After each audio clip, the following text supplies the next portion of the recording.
All right, this is John Leonard Harris of Encouragement Consulting Services with a brief conversation about what's happening today. One of the things I want to just reference is the conversation about critical race theory, or they call it CRT. And of course, there's been major uproar and there's been all kinds of vitriol being spewed back and forth about this idea, this concept, this notion that it's possible to look back just a moment at the history or the historicity of the United States of America and begin to dissect once again whether or not the color of one's skin, the social construct we call race in the midst of the human race, if you will, is truly a determinant for how people are treated, or better yet, mistreated. That's right.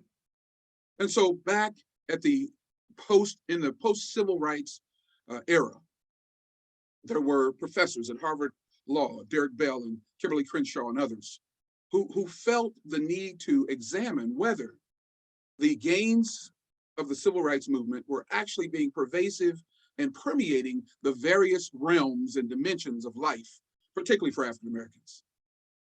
Were we seeing an uptake in better treatment? Were we better able to get homes or employment, voting, finances? Were the promises of America truly ours, happening a little bit at a time? They wanted to see that. And particularly in the realm where they were, in the realm of law, in the area of law. Are we seeing more arrests? Are we seeing more wrong judgments, convictions, if you will, relative to African Americans in contrast to the other populations, particularly white population? Is that real? And so this idea of the critical race theory became reality, became something that was something they wanted to measure and study and research. Once again, to see if the color of one's skin, what we call race, is a determinant in how people are treated, or better yet, mistreated. Now, in 2022, well, of course, in 2021, 2020, these issues have now come to the fore again. Now, they really never went anywhere, but they're back on the table once again in the aftermath of the George Floyd and other killings, if you will, of African Americans here in these United States. And so the Black Lives Matter movement and other movements have now spawned another look at CRT. Now, people ask me all the time, Mr. Harris, what do you think about critical race theory? Do you believe that our educational systems, that our teachers, our professors, our institutions are inherently racist? Inherently, is it in the soil? Is it in the foundation of the American construct? Is it real? Well, we need not go very far back to see that that's true. And so when they ask me about this, I say the same thing I've always said. I don't believe in critical race theory. That's right. I don't believe in it. I don't believe in critical race theory. Now, it's not the first two words that are a problem for me. It's not the idea that we should think and look critically at the issues of race. And it's not even the issue of race. The created idea that the color of one's skin really matters. It really matters. Race matters. So the evolution of that construct that would delineate between the white skin and red skin and yellow skin and brown skin for whatever purpose, it's a real thing. So it's not the first two words that are a problem for me, not critical and not race. But the last word is problematic. That's right. The last word in critical race theory is problematic. And you say, John, why? Well, I say why because the reality of what has happened historically to the people we call or referenced as Black, Native American, Hispanic, Latino, poor, and so forth. But let's stay with race. Has nothing to do with theory. That's right. Nothing to do with theory. Evolution is a theory. There's still some question about the Big Bang, the spark, the suppositions and presuppositions around how the world began, how life began, whether it was an intelligent designer that many would call God, if you will, or whether indeed there was nothing in the atmosphere one day and then boom, there was something. That's a theory, and that's still, they teach that in school. Don't have a problem with it. They teach that, and there are plenty of people who are opposed to that. But when we start talking about the issues of race critically, and whether race has been a determinant in the treatment and or mistreatment of people in these United States, that has nothing to do with a theory. Hear me right, friend. There is no theoretical hypothesis necessary. All you need to do is look at the facts. Look at what's real. And so when we talk about CRT, well, let's get rid of that. Let's call it critical race truth. Huh? Let's take the T for theory and add the word truth, because that's what's at stake here. That's worth looking at. That's worth looking at in a real way. That has evidence behind it. It has history behind it. And so there's no such thing as critical race theory, because the scars on the back, the beating, the lynching, the genocide, and all of the mistreatment and maltreatment, if you will, of people of color and those who have been historically disadvantaged has nothing to do with a theory. No.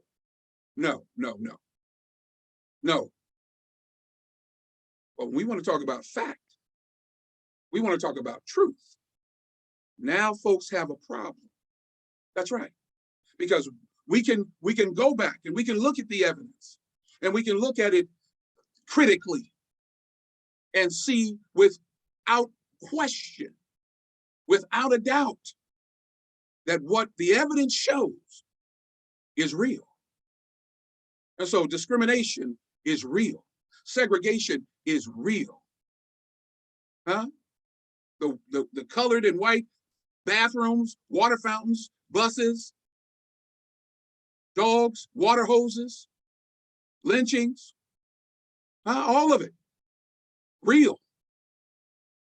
And so I hope you hear me right here, friend. This idea that we can theorize about the reality of people who have been historically, and now presently oppressed. No theory behind that, my friend. But we can change it to truth. And so let's have a truthful conversation. And you know what? If people are willing to have a truthful conversation and begin to educate in such a way where people, this whole idea of feeling bad, okay, I don't know about that. But you know what? The truth hurts. The truth hurts. The truth hurts. And so if that makes you feel bad, that what is real has been finally taught in the American education system, then what? Tough. Because you feel bad about the telling of it. How about the experiencing of it? Huh? How about the trauma that the people of color have felt from the experience, not just the telling? And so whoever's complaining is complaining about what they might hear, as opposed to those who have experienced it in real time. So it's bogus. It's a failed argument. It's ridiculous, because we're not talking about a theory. We're talking about truth. And that's how we need to address this whole idea. And as long as we continue to call it critical race theory, we'll still continue to have these political arguments and all this other stuff. But the challenge is always that of the truth. And if we deal with it that way, and people come to grips with the fact that what we're talking about is real and has been real and continues to be real and continues to provide or not provide people with the opportunities that are the promise of our nation.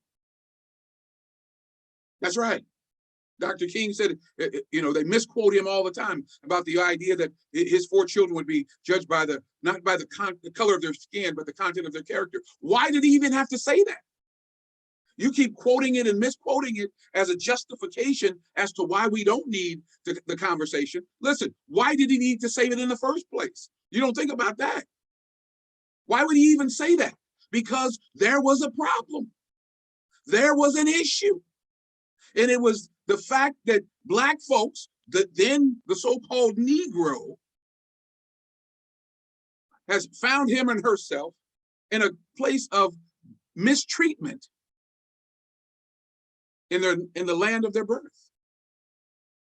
And so he makes this reference to the color of one's skin and the content of one's character. Is it even possible to even get there? So stop misquoting that. Stop saying that. Why would he even need to say it in the first place if there wasn't an issue at hand?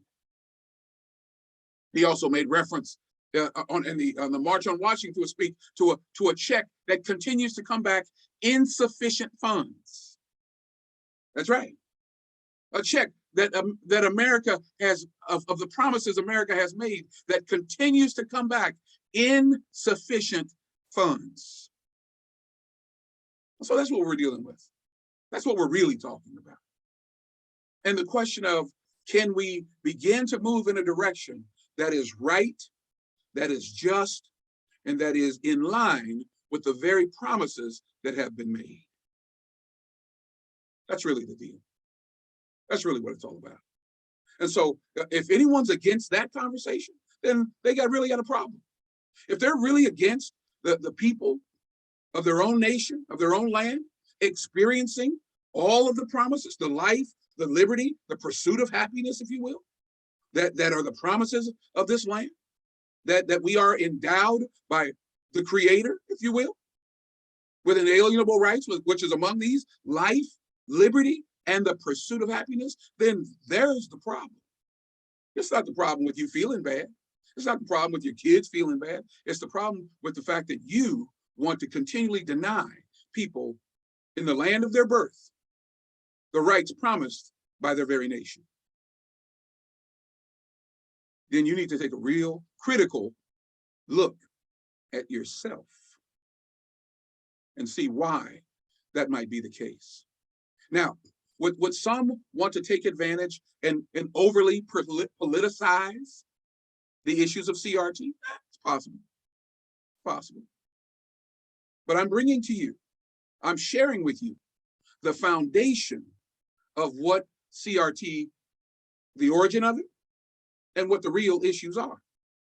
Again, a post-civil rights examination of the issues of race as a determinant in law enforcement, particularly in law enforcement, criminal justice, by these Harvard law professors. Were we making gains? Were we making strides? Were we seeing less injustice than before? Well, that's the conversation then. And I would dare say, friend, it's the conversation now. So there is the processing, if you will, of what this is all about. And I trust that as you have continued conversations about critical race theory and other processes or processes, if you will, that help people to gain full citizenship and full opportunity in the land of their birth, then we're on the right track. Then we're doing what we should be doing together. Because I'm convinced we're much better together than we are apart. This is John Leonard Harris of Encouragement Consulting Services. Thank you for your time.